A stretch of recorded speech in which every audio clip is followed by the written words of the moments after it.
Welcome everyone to yet another CLACS Caribbean seminar. It's a beautiful day, and I'm glad you've all managed to stay in and come to this instead. It's great. I've been really excited about this seminar for quite a while now, actually. Before I hand over to Aleema, I've got a few housekeeping things and a few things I have to put in the chat. So first of all, I need to say these series are organized by myself and Dr. Eve Hayes de Calafan. As I always say, Eve does most of the work and deserves most of the credit for putting these together, so kudos for that. And it's in partnership between the University of London, the Institute of Modern Languages Research, and also the Department of History and the Race Roots Resistance Collective, which I'm a part of. We should say that this session today is in solidarity with people who are striking. I'm not on strike today. I'm on strike next week, and the University of London is not on strike, which is why this session is going ahead.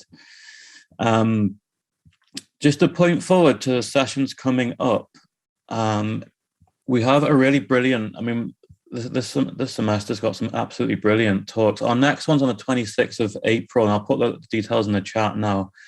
It's by Audrey Allwood talking about Caribbean elders in Brixton. Following that, we've got on the 10th of May, we've got Maria del Pilar de Caladine talking about indentureship. On the 14th of June, we've got Khadija George talking about Black British magazines. And you can sign up to all of these things on the link. I've just put it in the chat there. Apart from that, the only other thing I should say is that Aleema is presenting from the Caribbean, where the internet is a little bit shaky. So if Aleema does disappear, I'm told that she will come back again. I'm sure there's a joke in there somewhere, but yeah, so just bear with us if Aleema disappears. And also, if people could put themselves on mute and also turn their screens off, it just helps the whole process, the internet process, essentially, whilst we watch Aleema's presentation. Joe, would you like me to introduce Aleema, or are you introducing Aleema? I couldn't remember now. Oh, I'm fine to introduce Aleema if you're okay with that. Well, I'll hand over to you for the introduction then, Joe. Just to say that I have this is probably the highlight of my semester, I'll be honest, Aleema, no pressure. I'm really excited about this, and I have been for a while, so I'll hand over to you and I'll look forward to the talk. Okay, thank you all so very much for joining us around the globe, and on behalf of myself, Dr. Joe Norcup, and on behalf of Eve, Jack, and CLACS, want to say thank you for coming today. It is a genuine blessing and privilege to be able to chair and my fellow University of Warwick Yesu Prasad Centre of Caribbean Studies colleague, Aleema Gray, who's currently finishing her doctoral research funded by the Centre and is based in Warwick history. Aleema's doctoral research is concerned with uncovering a community-engaged history of the Rastafari movement in England through the perspectives of lived experiences. Aleema's research practice is driven by a concern for more historically contingent ways of understanding the present, especially in relation to belonging, memory, and contested heritage. Aleema is a community history curator at the Museum of London, and as a curator, researcher, and writer, her work spans communities and intersects scholarly, community, and public audiences. Aleema has published her research on British Rastafari in History Workshop online in 2019, and discussed her work on a recent Surviving Society podcast with Chantel and Tissot at the beginning of this month. She also has a forthcoming article in next month's issue of History Today, and links to those references I will put in the chat. As is tradition, and as Jack said, can I remind attendees to switch off their videos and put your microphones on mute? Any questions you have, please mark these as questions in the chat, and you will have the opportunity after Aleema's spoken to ask questions either yourself, or else I will ask those questions for you.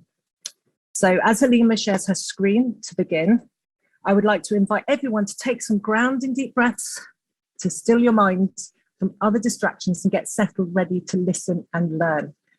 The title of Aleema's talk today is Rastafari in Britain and the Geographies of Ethiopianism. So please join me in welcoming Aleema. Over to you. Thank you. Thanks, Joe, for that fabulous introduction. I feel like I need to put that in my CV. And welcome, everyone. I want to say thanks to the Centre. Thanks for Jack and Eve for inviting me to do this talk today. I'm really excited. Hopefully the internet is going to be on my side because I'm doing this from my homeland of Jamaica. But yeah, it's a real pleasure to be here today to discuss this paper, which I've titled Rastafari in Britain and the Geographies of Ethiopianism. Really excited to present this, as this forms part of a small part of my PhD at Warwick University, which, as Joe said, it is documenting a community-engaged history of the Rastafari movement. The title of it is Bon Babylon. I've been saying research, but as I'm getting towards the end of this project, I've been kind of using the word life search to discuss this work that I'm doing, because, you know, as someone who was born within the Rastafari tradition between Britain and Jamaica, I'm starting to see how I have some of these personal connections to these histories. And really, that's kind of shapes the way in which I'm approaching history. A huge part of my practice is looking at how we can develop more affirmative approaches to documenting histories, particularly among communities who are situated on the margins, who have been erased and silenced by dominant preconceptions of what and whom accounts as history, to consider, you know, who is forgotten as we remember. And it's really within this frame that I'm coming to this talk today, and we'll be talking about these discussions today. For those of you who do not know, Rastafari is a socio-spiritual movement that has formed part of the revolutionary and cultural political offshoots of Pan-Africanism. The origins of the movement can be found in Jamaica following the coronation of Haile Selassie and Empress Menen, who is pictured here. During his coronation, Haile Selassie acquired the title Kings of Kings, Lords of Lords, conquering Lion of the tribe of Judah. And seeing this as this kind of prophetic moment, early adherents of the Rastafari movement interpreted this crowning of a Black king and queen as this direct critique, as not only a direct critique of British colonial rule, but also the beginning of a new way of interpreting the world outside of this Eurocentric gaze, and thus adopted the name Rastafari, the pre-original name of Haile Selassie. But nearly 100 years on, since the movement found way in Jamaica, it remains for me as one of the most popular movements, yet misunderstood, misinterpreted, particularly within an academic setting. It's more likely that Rastafari is compared to punks, particularly within a British perspective, punks and teddy boys and rude boys, than it is when we think about Pan-Africanism in the Caribbean and anti-colonial knowledge production. And so this talk today, like many of my talks and like many of my work, is interested in reinserting Rastafari back into how we're thinking through Black intellectual traditions in the Caribbean and beyond. The time period that we're dealing with from the mid-50s to the late 60s is of particular significance, and not only situating the movement outside of this kind of popular appeal of 1970s reggae, but also thinking through these complex global and local shifts that saw Rastafari moving from this urban gathering of anti-colonial sentiment to a transnational, international movement rallying under the banner of Ethiopia and the Ethiopian World Federation. So much of the material that I'll be drawing on today is oral histories collected as part of my PhD research, and also archival material collected in the Jamaica National Archives and the archives in Britain, but also most importantly, the community archives that have been generously donated to me as a result of my work within the community, and also offering this important way to center Rastafari as agents of history and not necessarily victims. The inspiration behind this particular talk actually came from oral history that I had with a member in the community called Brother P, who, in reflecting on his journey to Britain in the late 50s, reminded me of this old time saying. He said, "Show me your seeds and I'll tell you your harvest."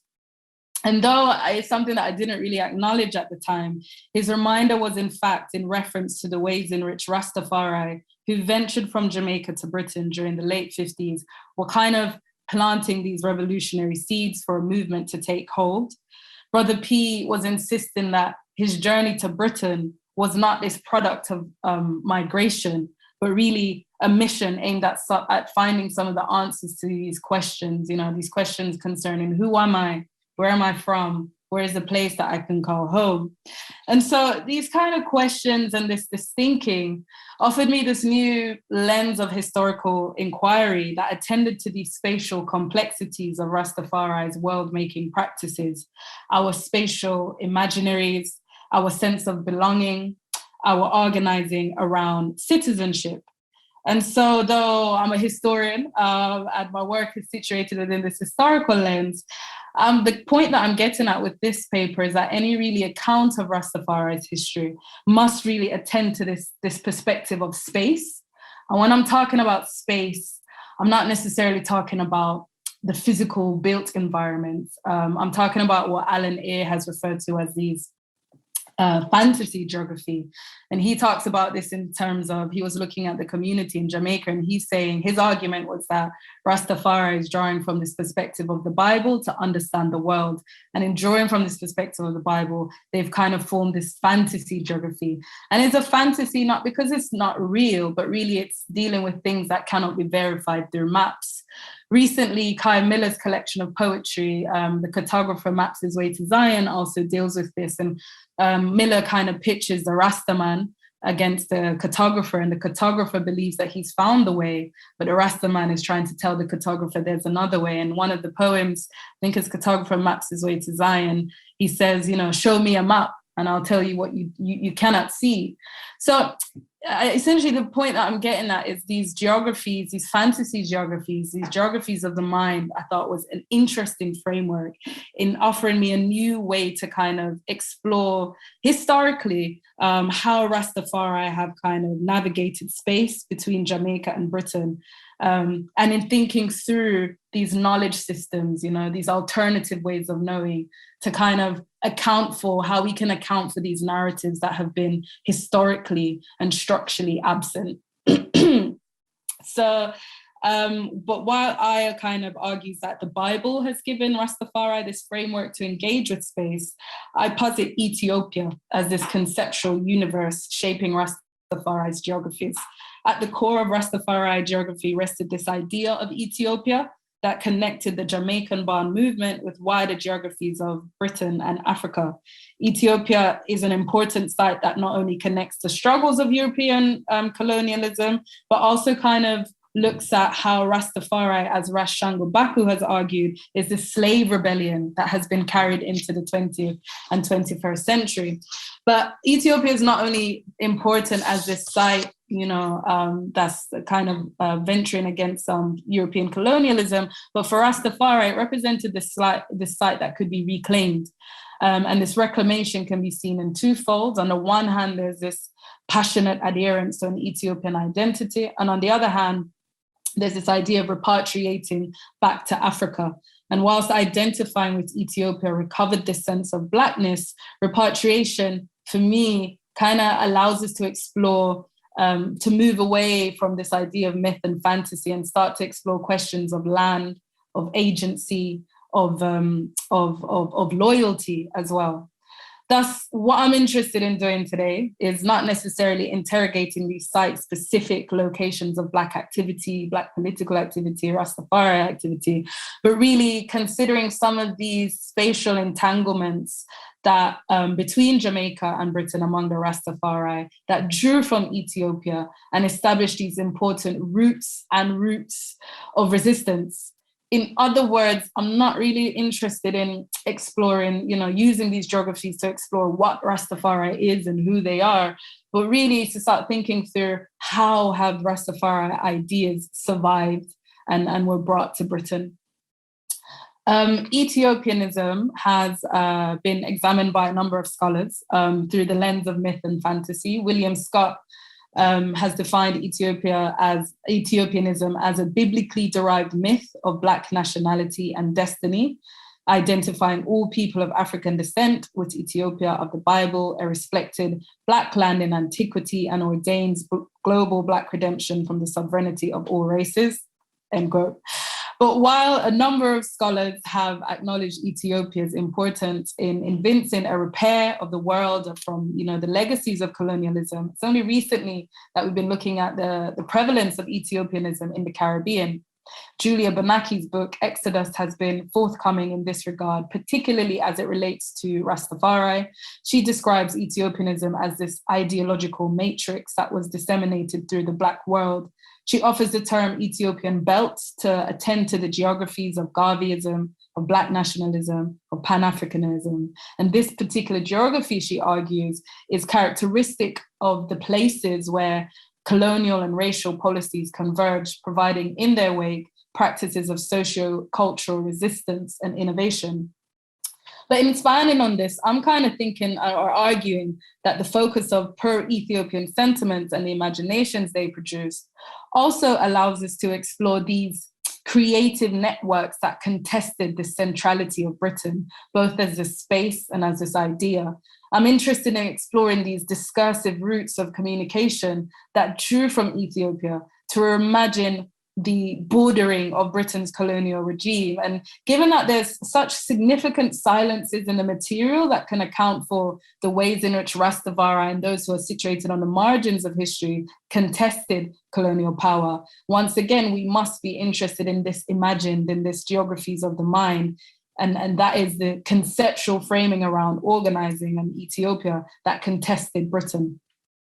And it's important to say that outside of physically migrating to Britain, Rastafari had long held this critique of Britain. They had formed this national allegiance, not with the British Empire, but with the Ethiopian Empire.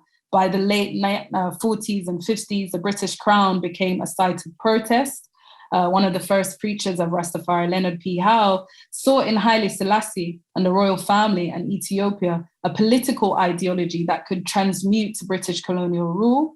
In 1934, he was found guilty for expressing hatred towards the crown in his book published, The Promise Key. He's in circulating photos of Haile Selassie and advocating for the redemption of Black people who he believed was Ethiopians. This was deemed as a threat to colonial order. And by 1937, Howe was actually sentenced to a mental asylum and was deemed to be mentally insane. And so I think it's interesting because, of course, recently there's been these recent questions, particularly in Jamaica and the Caribbean, about the position of the crown. And here he, nearly 100 years ago, Rastafari was actually kind of fighting for this and being sentenced to mental asylums. But in any case, the anti-monarchy sentiment, I think was kind of rooted in Rastafari's, how they kind of confronted Rastafari geographies. And this was picked up by travel writer Patrick Lee Firma, who in arriving in Jamaica in the 1940s kind of spent time with the Rastafari group. And he noted that the Rastafari said, we don't want no English king, no bishop, no white man. Haile Selassie is the only king. So the point I'm trying to make is, since Rastafari entered Jamaica, it had been entangled in these colonial landscapes of Britain and the possibilities of Africa. This is perhaps what makes Rastafari such a difficult movement to trace and to study within this historical lens. Their approach to time, to space, cannot be viewed within the same sense of linearity or chronology, but rather there's this experience of the past that is carried into the present. So the past and the present is kind of both in conversation with each other. However, key organization to help us to think through some of these conceptual framing is the Ethiopian World Federation. Through tracing the Ethiopian World Federation and Ethiopianism in Jamaica, I begin to examine the Rastafari movement and its connections to Britain. And perhaps it comes as no surprise that it was actually in Britain that the idea of the Ethiopian World Federation came about during Italy's invasion of Ethiopia or Abyssinia. Haile Selassie found exile in Britain. in a home called Fairfield House in Bath. And we can talk about what this means in terms of sites of memory in Britain. I'm not going to get into that. But essentially, this became an important site. And in 1936, African-American Black Association from the United States visited Haile Selassie in his home in Bath to discuss how they can the royal family could support some of these initiatives that were taking place. And it was agreed in Bath that someone should set out essentially to kind of promote a constitution or some kind of organization that can rally behind support for Ethiopia. And the task for this fell to Meleku Bayin, who's pictured here, who's I think he's a cousin of Haile Selassie, an advisor. And he went back to the United States and founded the Voice of Ethiopia newspaper, and where he published the Ethiopian World Federation Constitution, which I've put here, which essentially is to promote the love and goodwill among Ethiopians at home and abroad in order to maintain the integrity and the sovereignty of Ethiopia, to disseminate the ancient Ethiopian culture among our members, to correct the wrongs, to end oppression, and to cut out for ourselves our posterity and destiny worthy of our ideal perfect humanity and the aim from which God created us, not only to save ourselves from annihilation, but to find our place in the sun. This effort, we are determined to seek peace and to pursue it, for this is God's will. So the Ethiopian World Federation not only functioned as this unapologetically Pan-African platform, but its structure was largely ecumenical. It had international offices from the Americas to the Caribbean. The first branch was set up, the first branch in Jamaica was set up in 1937 by Pearl Earlington. But it's important to note that in the early days, the relationship between the Rastafari and the Ethiopian World Federation was very fraught, mainly because it was around the same time that Howell was being sentenced to being mentally insane. A lot of these conversations was looking at whether or not they allowed bearded men to enter these organizations. So it was very fraught. But by the 1950s, a significant shift occurred when Mamie Richardson, who was an African-American singer, visited Jamaica in 1955. She's pictured here. And she came with the incentive of radically remobilizing the Ethiopian World Federation for Black people of the world. And she set out and she brought what she said was a message from Emperor's lips, saying that Black people of the West must come home, they must establish a church in Jamaica, and they must acknowledge the ancient history of the Ethiopian land. But she also promised Jamaicans that there would be a Navy merchant ship that would send Jamaicans back home to Ethiopia, and there's a possibility that the ship will call them. So it presented this phenomenal transformation in terms of how Rastafari the growth of the Rastafari movement in Jamaica. It was a time where they found international legitimacy for the elders within the community. They set quickly to work to investigate some of these claims. A particular leader, Sam Brown, who formed the Suffering People Party in 1961, kind of set out to explore this land that Richardson was speaking about. He wrote several letters to Winston Churchill, who was on a vacation at the time in Jamaica. And one of the quotes, he never received a response, but he decided to publish all his correspondence in the Gleaner in 1959. And this quote here, I think, kind of sums up, really gets at the core of what I became interested in. And he puts forward this quote here that says, "Since there is a marathon immigration to Britain where Black people are not wanted, why not divert this flow of our people to Ethiopia where they are wanted?" And so wherever this question arises, both British and Jamaican remained reticent of this attitude. The idea that, large portion of British subjects would opt out of the opportunity to go to Britain in replace for Ethiopia had kind of sat almost amoxoronically against this idea of post-war migration. Indeed, it was in 1948, the same year that large numbers of West Indians kind of ventured to Britain after the Nationality Act, in an effort to rebuild the mother country, that Haile Selassie had actually processed a bill which granted 500 acres of land in Shashamane to all Africans in the diaspora that supported Ethiopia. So I guess the point that I'm making is that the Ethiopian World Federation and Ethiopianism offered Rastafari and incredibly important way to connect their cultural, spiritual visions to a broader anti-colonial project.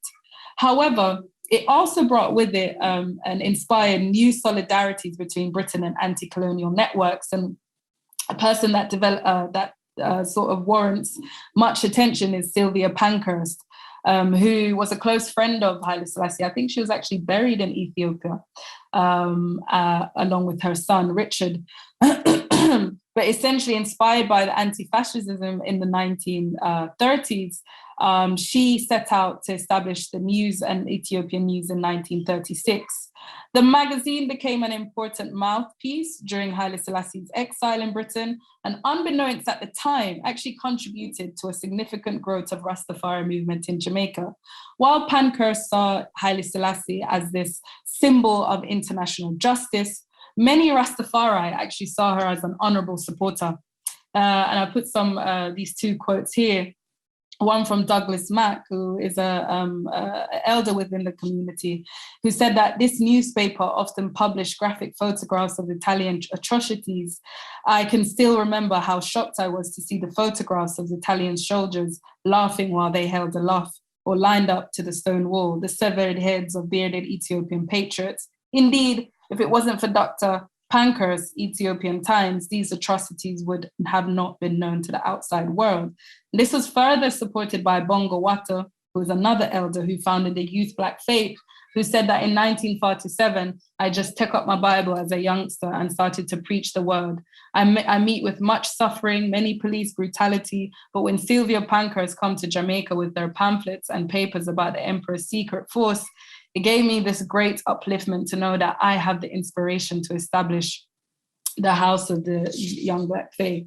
So I think this is important. The Young Black Faith, the Youth Black Faith formed part of this revolutionary current, bringing Rastafari consciousness to a wider urban mass. They advocated for this more self-discipline with anti-colonial Rastafari order, which promoted the kind of wearing of locks, the new dialect, and many of the rituals became associated with the Nyabingi, which is a sect of Rastafari that provided this framework, I guess, for more political and social action. But this kind of, I guess, network of communication is highly telling of the submerged lines of information gathering under the banner of Ethiopia.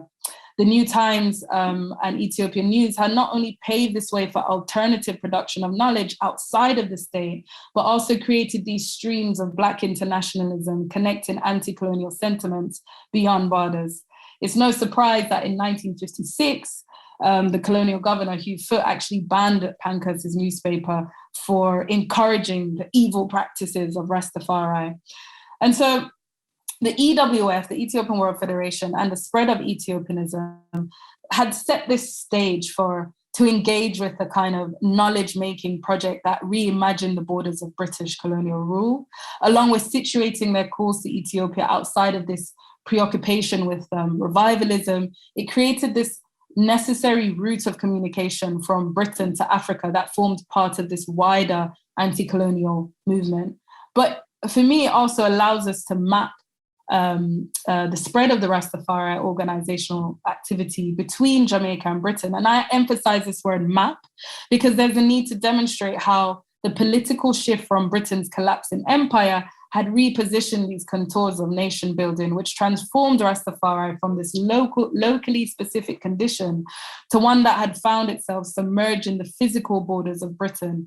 And of course, the context from which this mapping emerged can be traced in the mass migration of workers from the Caribbean to Britain. But it's important to see these kind of socio-spatial events as providing ways that we can start thinking about how the lives of those situated from below on the margins are shaped by and are shaping these imaginative social and political contours of geographies.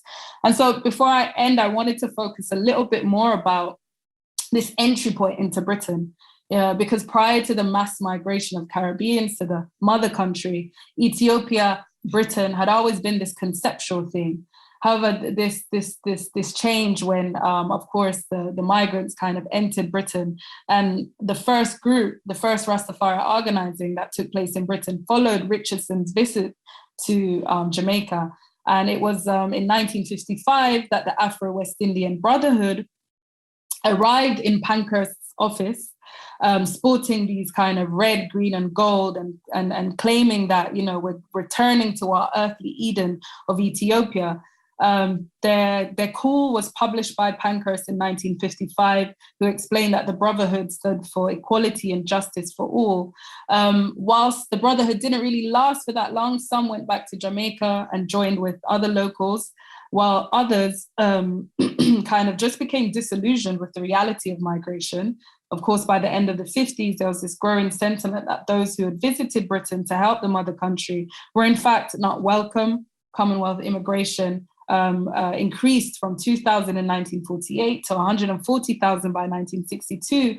And with this new arrival, of course, the migrants were soon blamed for this breakdown of national cohesion. And it didn't really help that at the same time, those who had repatriated to Ethiopia, namely Helen and James Piper, was kind of sharing stories about a number of community development projects that was happening in Shashamane.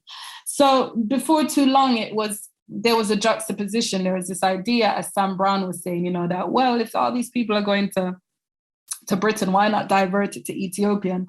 So before too long, repatriation emerged as this promising solution to centuries of displacement. That's when the Brotherhood arrived in Britain. It's important to see this as establishing an important frontier of the Rastafari movement. For many, Britain represented an important place to assert their right and to reclaim their right. You know, as described in one of article in the Gleaner, there was this idea that, you know, Queen Victoria had promised to return Rastafari back home. So listening to the elders within the community, it became clear that Britain, as Stuart Hall has said, had been framed, you know, they had been framed by and against, you know, the colonial. However, for Rastafari, this framing had been shaped by a desire to reimagine a new kind of citizenship that could account for the historic and spatial silences in their coming here and being here. And I put this quote here from Mama Ascala, who describing Britain kind of said, you know, this Britain is the port from which we came. From Africa, you have to come to Britain before you can lead to the Caribbean. Britain is an entry point and a departure point. The foundation of these colonial things from which we found ourselves is Britain. Britain is the headquarters of colonial powers. Therefore, we can only get back our HQ from Britain. It is a place that says organize and centralize. So situated in the heart of this colonial empire, you know, this emergence was understood as, I guess, as a form of manifest destiny. And I would love to talk a little bit more about Turner's frontier theories and how that kind of connects with Rastafari. But it brought forward this reckoning with history. Britain stood as a space that offered a certain kind of political action. And the move was interpreted as this, you know, enduring cultural and political project, with at the center was Haile Selassie and Empress Menen. And 4 years after the Brotherhood arrived in Britain, a group founded by Emmanuel Asento Fox, who was inspired by Sam Brown, established the Jamaican Working Committee. The committee was trying to promote the repatriation plan, but by 1960, they met at the Ethiopian embassy, and it was agreed that they would form their own sub-local of the Ethiopian World Federation. So this became an important turning point. I mean, firstly, it was the first time that the Rastafari movement in Britain had received any acknowledgement. And secondly, it was I guess it represented the fact that Britain had given them access to things such as the Ethiopian embassy. And so shortly after founding the sublocal, they published a report entitled Rastafari Past and Present. The report identified 3 basic essential approaches to the development of the movement. The first being unification with the movement, the second being a different approach within the community, and the third being a constitutional approach to ensure the rights of individuals of all. But it's important to say that none of these approaches had pertained to settling in Britain. Even under the recommendations that they had outlined for housing, it was always either been geared towards Ethiopia or Jamaica. So far from seeing this place of Britain that could be lived, the first report positioned Britain as this access point to fight for social justice. By the following year, news was received that those in Jamaica went on a funded mission to Africa, and inspired by this, they took to the Queen to kind of write to the Queen to ask for them to be repatriated. And in the letter, they said, "We, the brethren of Rastafari, we have come from Britain demanding our legal rights to repatriation to go back home to our motherland. We come to England with the expectation to be recognized. We come here thinking we could help ourselves and our family, but it is not so owing to the law governed in your country. We know you are a lady of conscience, and we hope that this reputation will not be resisted by evildoers who fight against us. I hope that you had granted what your late Queen Victoria for the departure of Black people to Africa, wherever they are." So unlike the letters that were written from Rastafari in Jamaica, the letter here by the group in Britain is coming from this kind of lived realm of not being recognized in the motherland. This represented an important shift from being outside of the borders of Britain to the inside the colonial metropolis. Though positioning themselves through the lens of living, they broadened the scope of Rastafari's political engagements. Furthermore, by addressing their demands directly to the Queen and contextualizing it within a background of British ancestry, they situated questions concerning imperial entitlement in terms of a broader social and political dilemma concerning, who has the right to be a citizen in Britain.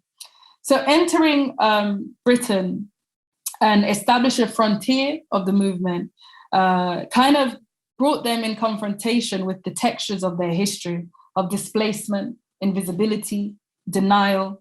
For some West Indians, the narrative is always, coming to England represented this homecoming.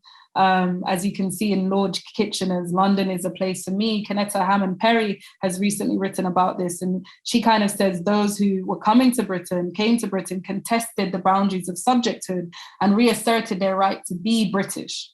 However, such a phenomenon didn't exist for Rastafari. Rastafari in Britain refused to identify within the confines of British citizenship. Citizenship for Rastafari had always been situated within this global, complex landscape concerning heritage.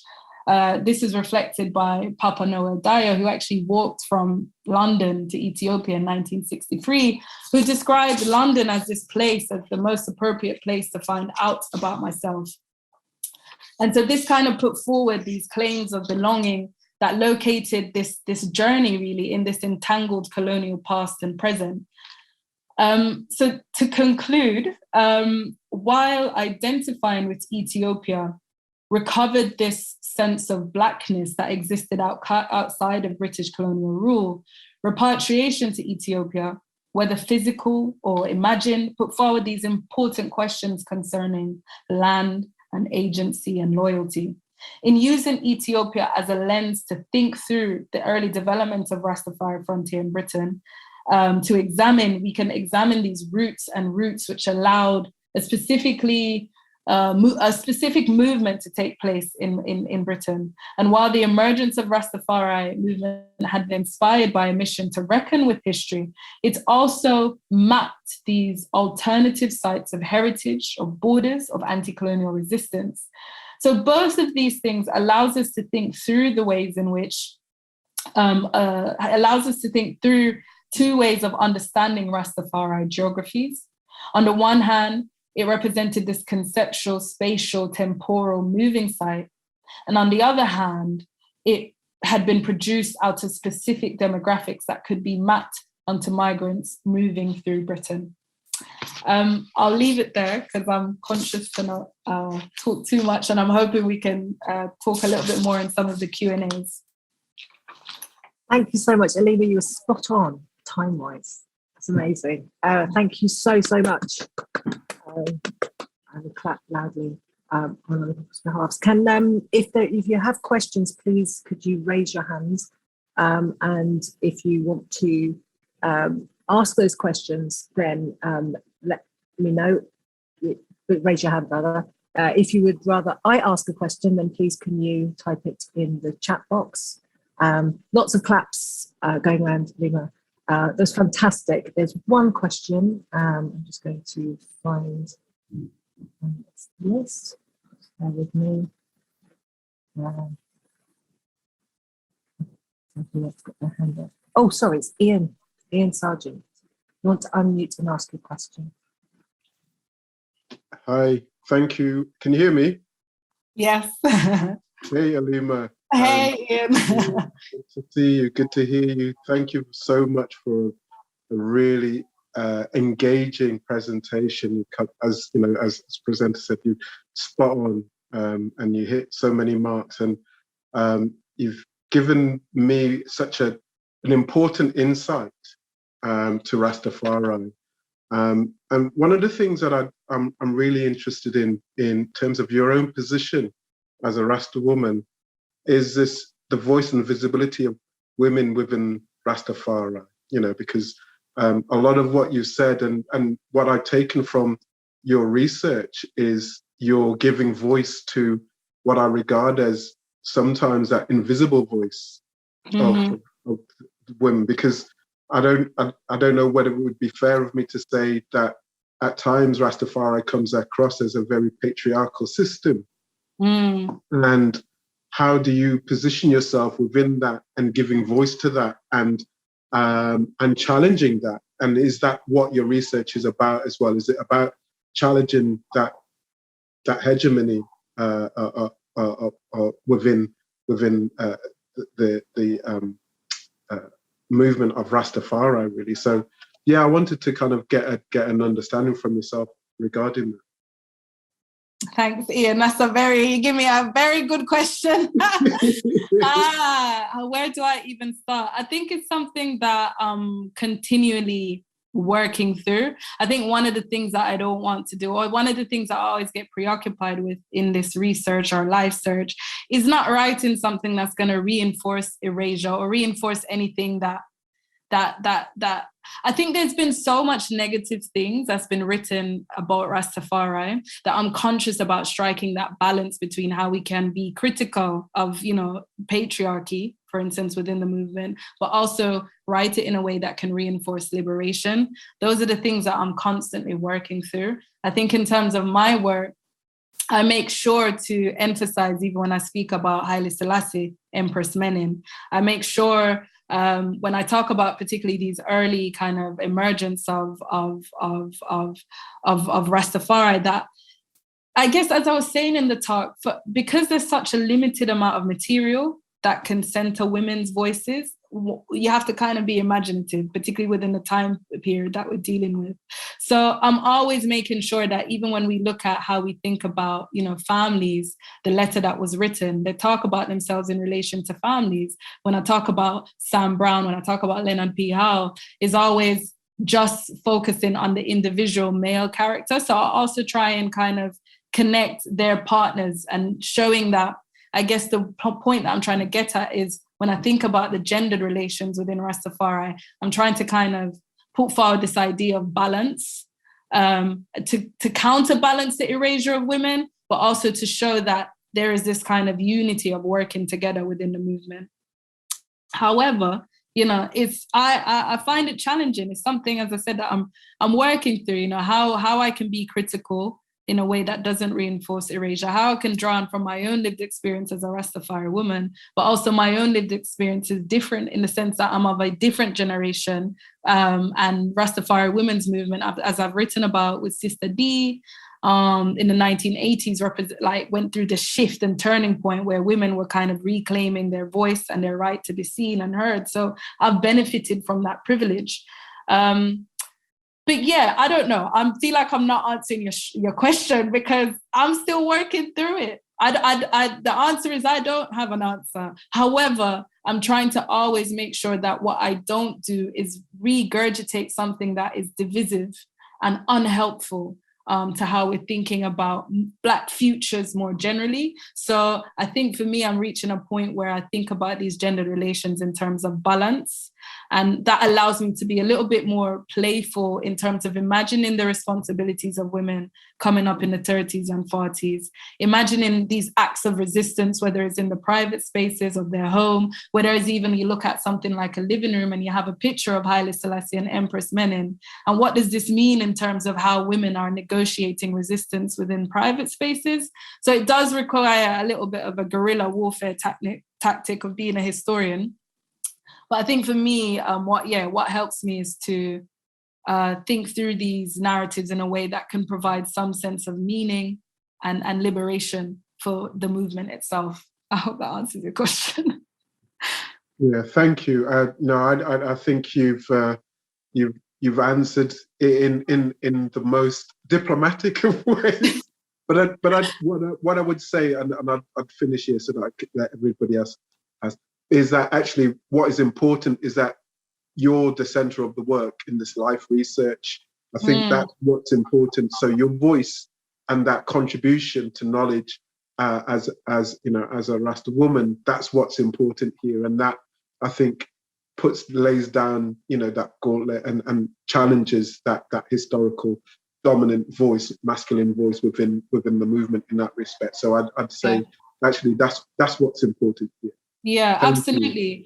And I'll just add to that and say, you know, I'm always as well conscious of not presenting myself as, you know, here I am representing Rastafari. I'm not, you know, and this idea of representation is, I find it very shaky at times. Like, I'm not a voice for the Rastafari movement. I'm coming in, as you said, you know, from my own lived experiences.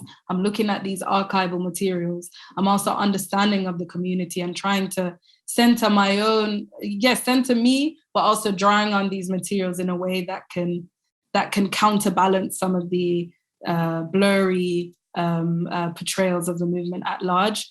But I'm also conscious not to put myself in a platform where I'm representing.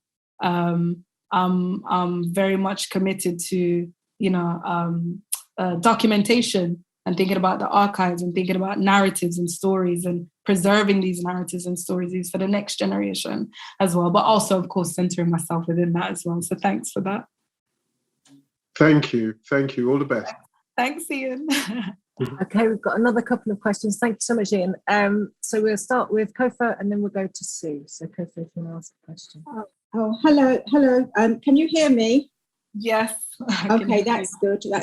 Well, first of all, I want to say that your presentation was great. Well done. You did a lot of research. It was very, very interesting, and I learned a lot. Thank you very much. Now, I've always sort of had some questions to ask about the Rasta religion, which I've sort of found some ironies. Most people who, you know, Black people from Jamaica, their heritage is really from West Africa. And so I just felt that it was a huge leap, you know, to go all the way to Ethiopia. Whereas if you sort of do sort of analysis, DNA and stuff like that, it's very unlikely that there is actually that sort of, you know, that kind of heritage. And also in West Africa, there are lots of traditional religions like the Orisha religion, which I'm sure you've heard of. And you do find a lot of African Americans, people from the Caribbean, you know, are sort of getting much more involved in, you know, West African traditional religions. So, and I'm just wondering whether it was because Haile Selassie reached out to the people in Jamaica and sort of embraced them, that was why that link was forged. Whereas maybe if somebody in West Africa had sort of reached out, it maybe, you know, there would have been more links forged there. You know, I've always found it, you know, sort of very ironic. And interestingly, with the hairstyle, I'm not quite sure what the links are between the hairstyle and Ethiopia. Interestingly, in West Africa and in the sort of Yoruba area, there is something called Dada. I don't know whether you've heard of Dada, where where people are, their hair sort of is, when people are born, their hair sort of comes out in that kind of sort of Rasta style. And they are sort of revered in a way as though they have sort of some special qualities. And they're called,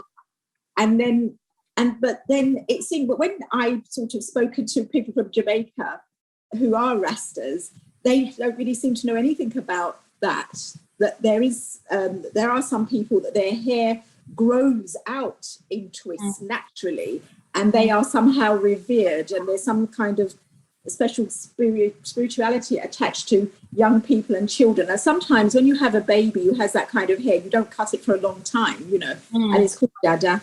So I just wonder whether this is something that you've thought about, because to me, I've never really, it's always a bit strange to me, although I do understand that, you know, Haile Selassie, I mean, he made land available, he reached out, he visited, you know, and maybe people in West Africa haven't really been able to sort of have that bond, despite the fact that the actual cultural ties are much stronger with West Africa. I think you raised some really important points that is at a center of a lot of debates within Rastafari theology.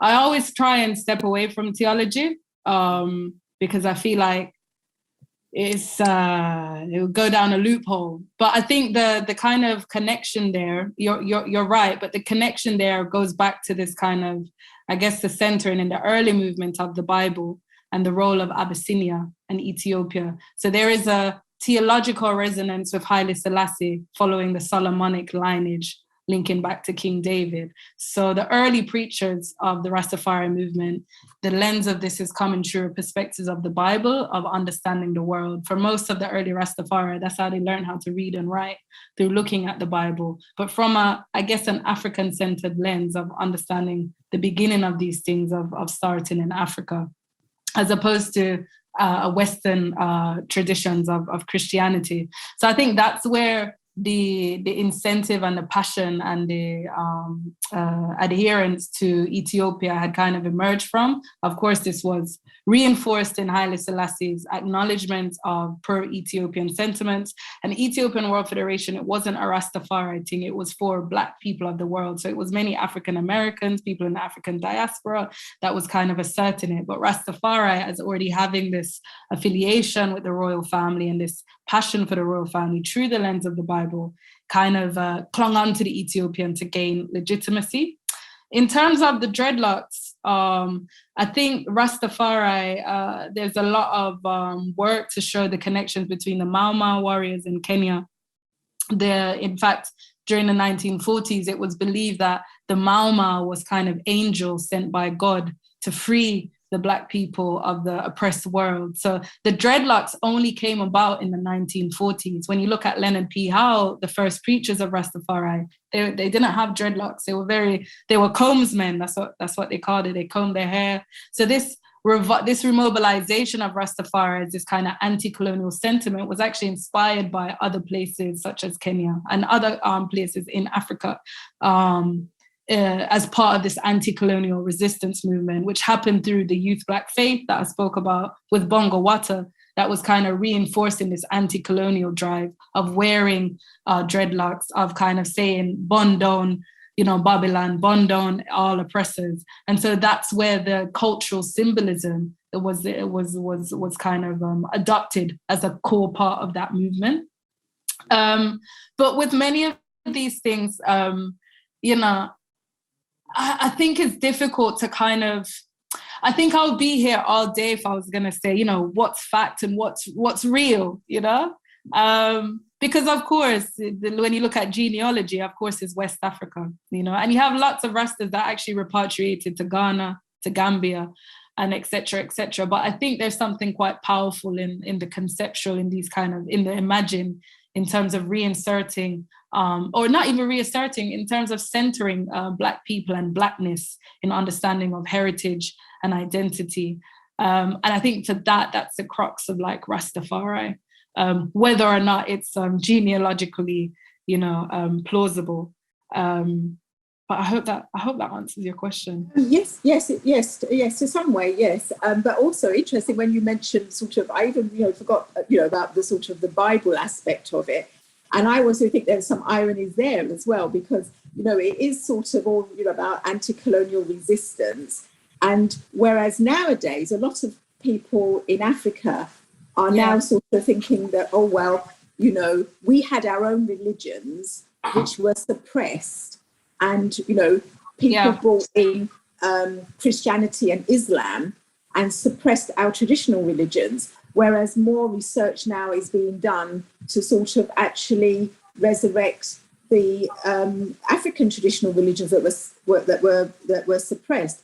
And so, and then when you look at, you know, the Rasta religion, it seems as though, you know, it's not very African in a sense. You know, it's because it's following, you know, Christianity and the Bible and things like that. You know, so those are some of the contradictions that I see.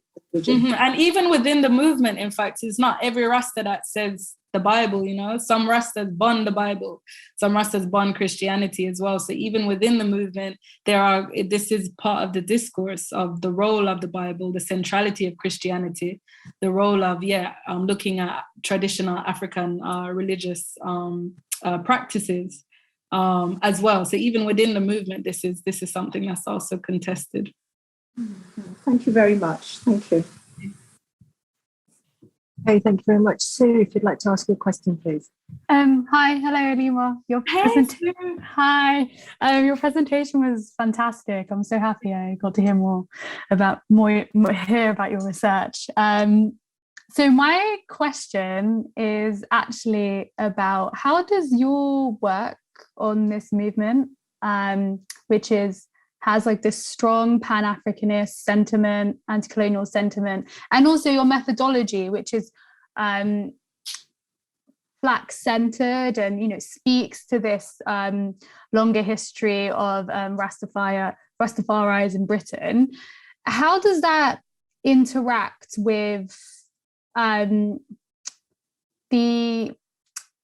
an alternative legacy in Britain of solidarity between people of colour? So political blackness, the vast literature on this kind of Afro-Asian unity.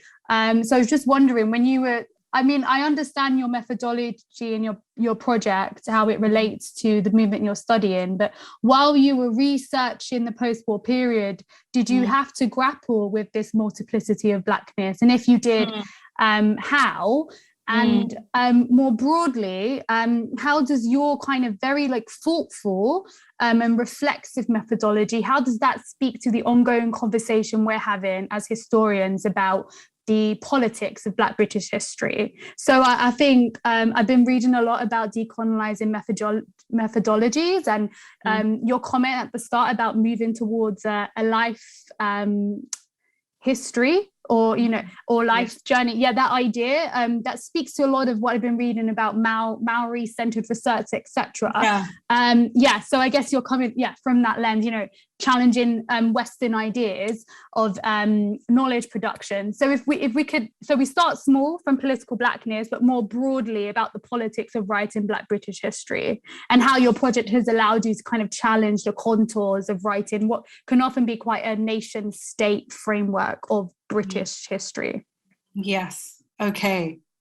Big questions. we can just flow through the discourse is what I'm trying to get at.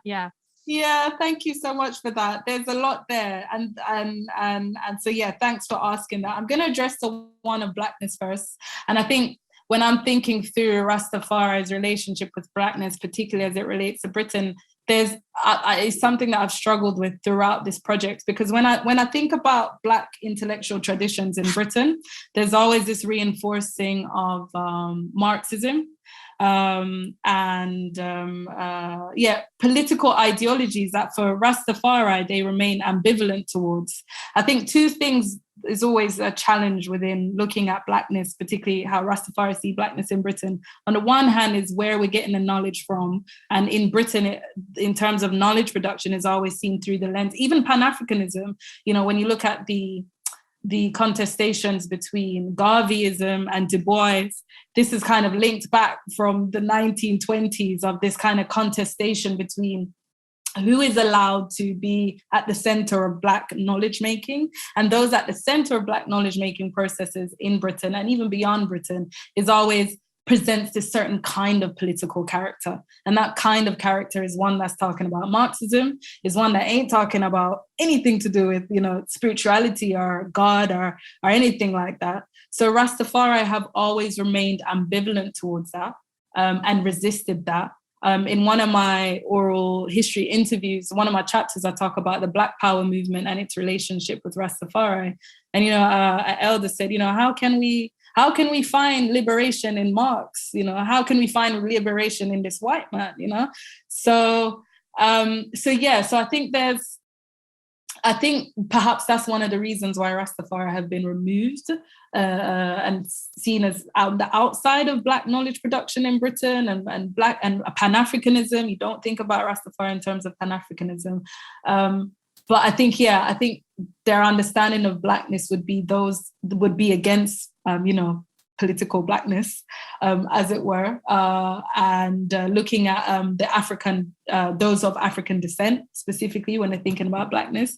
But also on the other hand is thinking about what's the space of, for instance, spirituality within our activism? Where does that sit? Where does that fit in? Are we speaking about this kind of, these questions of epistemology and ontology, but is that within a spiritual realm?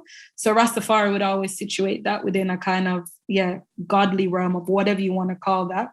I think secondly, in terms of what you was talking about in terms of methodology, is something that, I think I've found a lot of inspiration from Indigenous writers that's looking at Indigenous knowledge systems.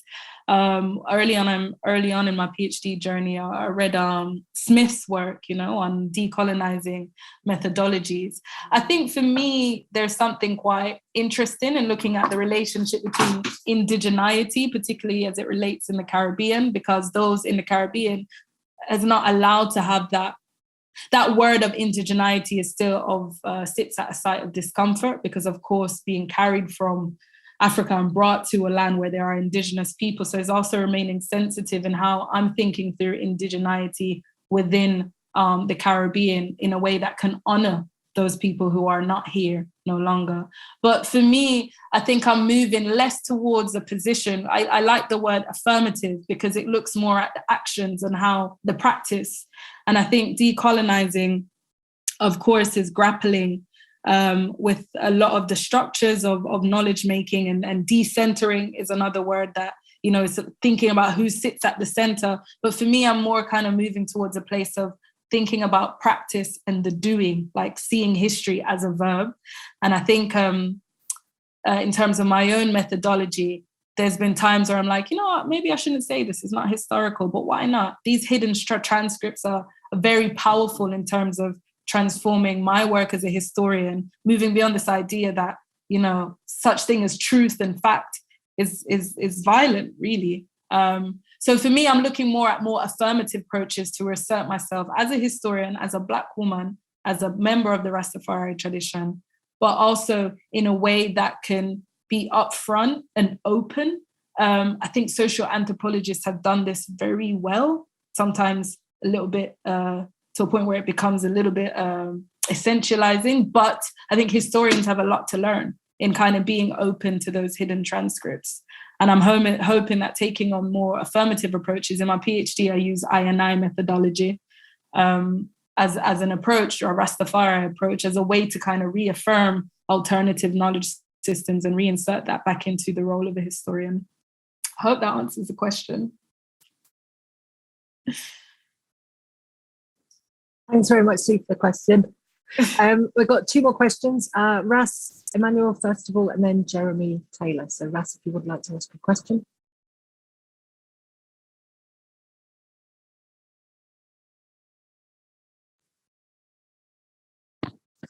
Ras?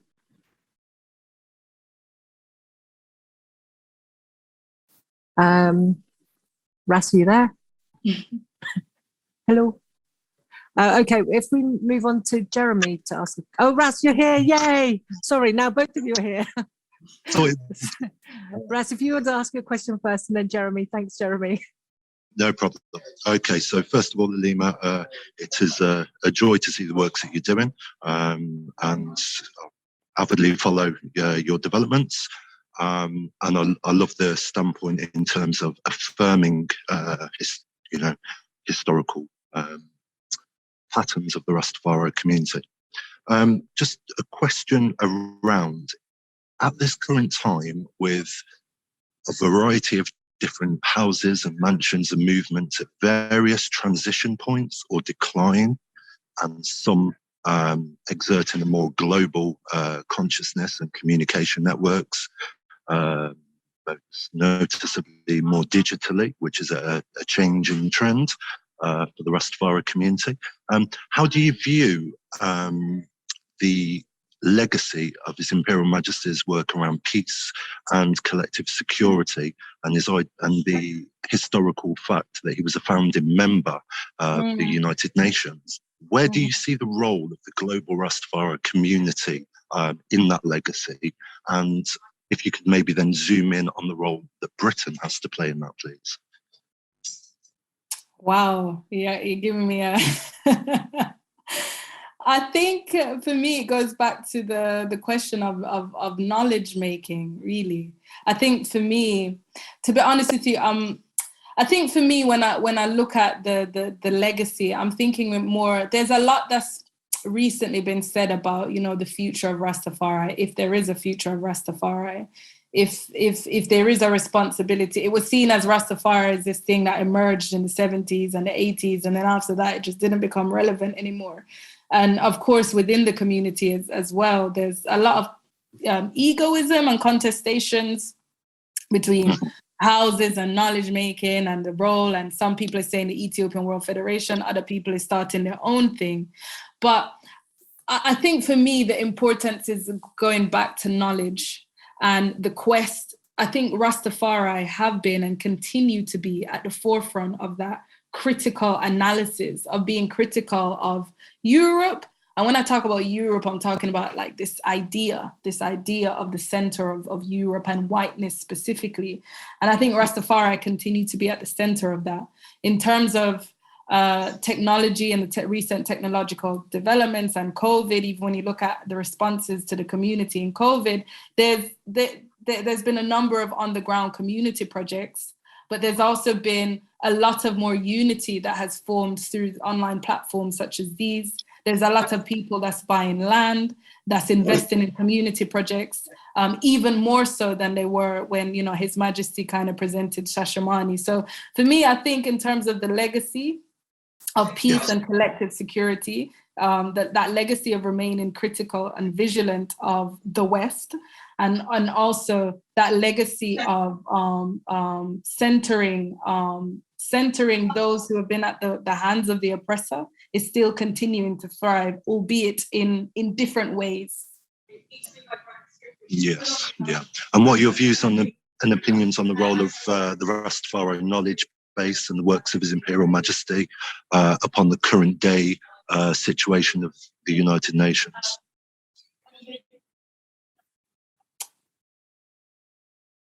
Sorry, what was the last part?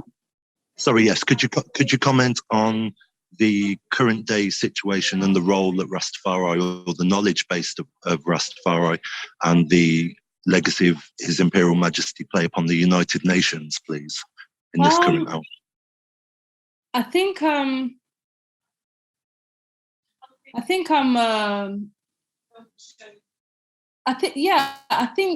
to be honest, I don't know about the direct relationship with the United Nations, if I'm going to be honest with you. But I think Rastafari have been establishing a number of their own kind of networks and program initiatives that's continuing that legacy of peace and collective security. In terms of that direct relationship with the United Nations, I'm unable to speak to that, unfortunately.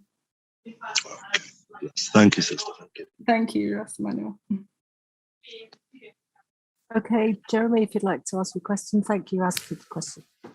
Hello, thank you for the talk. I'm Jeremy Tallman from University of Nottingham. I don't know anything about this topic, so I learned a lot from the talk. So my question is more from a comparative perspective.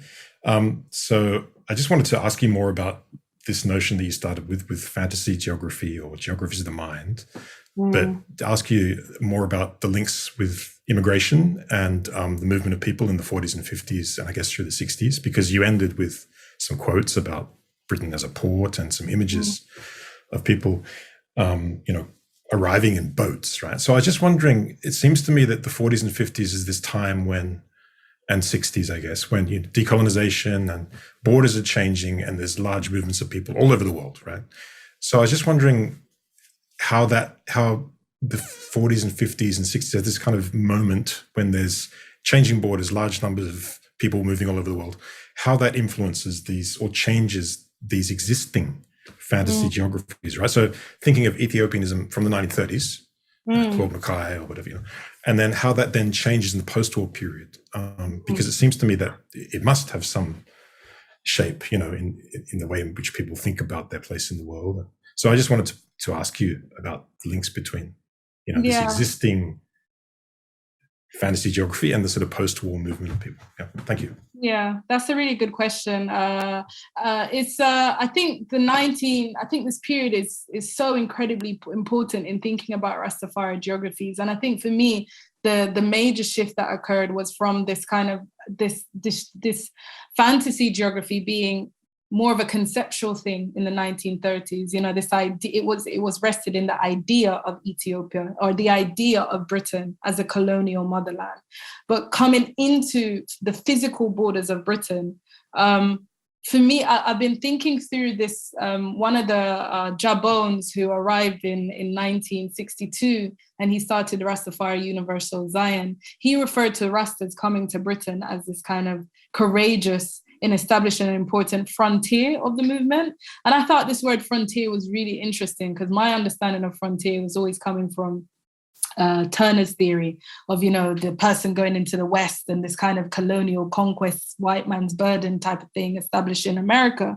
But Jabones used this idea of this important frontier of the movement to show the ways in which, I guess, to use it as a metaphor as opposed to it's always examined in terms of, political geographies, but as a metaphor to explore the ways in which that entry point. And I think for me, looking at it through this idea of a frontier presents this powerful way to think through it, moving from this fantasy to this very much lived thing, to this very much lived experience. So when you look at the letters that they were writing in the 1960s, it was coming from, we are here in Britain. This is no longer an idea.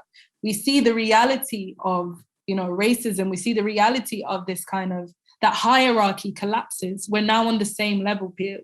And I think when you look at Rastas in Britain, there is this vigilant kind of activism that emerges from this interaction with the border of Britain and with the space of Britain, with the geographies of Britain. I mean, this was existing in Jamaica, but there is something about being in this, Babylonian HQ, as they would refer to it, that shaped the reality of their history. In Britain, you have this idea of looking into the past, of thinking about the future. One Rastaman told me that, in Jamaica, their understanding of Rasta is coming from the Bible, but in Britain, our understanding of Rastafari is coming from history. So you're looking at Buckingham Palace and you're looking at the colonial kind of, these physical manifestations of violence surrounded you. I think this sharpens the activism in a sense of saying, as Mama Ascala was saying in the quote earlier, organize and centralize. So I think this shift and this reality of racism, this reality of being within this kind of metropolis, coupled with this fantasy geography, which Africa remained as a fantasy geography in many ways, kind of presented the possibilities of Africa as a real thing, the possibilities of, that right now there's no direct flights that you can fly from Jamaica to Ethiopia, but in Britain providing them with that kind of real living access. So I've been thinking through the word frontier and applying it to this moment in history of this reckoning with history and with this kind of contact zone really between one way of knowing and another way of knowing, and seeing how that kind of manifests and dissipates as time goes on. I hope that answers your question. Yeah, thank you. Yeah, thank you. Okay, I'm going to take a chair's prerogative because I believe that's the thing that people do. So there's so many questions, but I won't go to loads of them. But I did want to sort of follow on a little bit from what Jeremy was saying.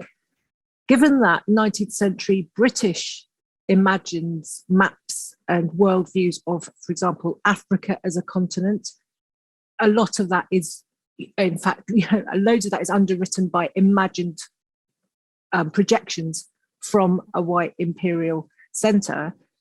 I was just wondering what you might go forward with exploring the imagined geographies and the fantasy geographies, because there's enough history in the Royal Geographical Society to look at accounts of made up maps when people were doing when the explorers were scrambling for Africa and what kind of things they made up. So I was interested in just kind of thinking through the realness of and the belief of the different ways in which people come to imagine their worlds, and that was just a broad kind of comment. But I just think it's quite interesting that the imagined world of the 19th century colonizer was no less imagined than the Rastafari's image and fantasy mapping of belonging. So these belongings are what makes one more valid in terms of knowledge production than another. Yeah. And it was just like how in an academic system, the weighting of that, the history of official documents as a historian, how does one find those ways through taking a bit from what Sue was saying about how we then go forward, and what you've been saying, in an affirming way, in a decolonizing way. How do we then kind of value what that felt history, the history that never goes away, that the historian in the West claims is an objective. You can't quote hearsay, you can't quote gossip, you can't quote, and yet the gossip, the hearsay, these are the things that people travel in their spirit and have to navigate every single moment of their lives. So I was just wondering if you could speak a little bit to those vague comments, if that's okay. I think that's there's something there. I think especially what you were saying about this idea, I found Kaya Miller's work, Cartographer Maps His Way to Zion, very inspirational in that sense about how do we start mapping these hearsays, these stories, particularly as a Jamaican, growing up in Jamaica as a child. It's only now that I'm a historian that I realize that little hearsay, little stories, folk tales that you heard growing up of don't jump across that spring. It's called Nanny Spring, and only being a historian now and realizing, oh wait, Nanny Spring is Nanny of the Maroons and da-da-da-da-da. And so how do we map those stories, those unheard stories from like the academy, but it's heard on those streets, bringing those kind of knowledge systems together? I think, of course, I haven't ventured into the world deeply of geography, and I'm excited about looking more at maps to show how they're really unstable, because even the idea of a fantasy geography is a little bit unstable in a sense that is saying that there's verified through maps and science, and this is a real way of seeing the world.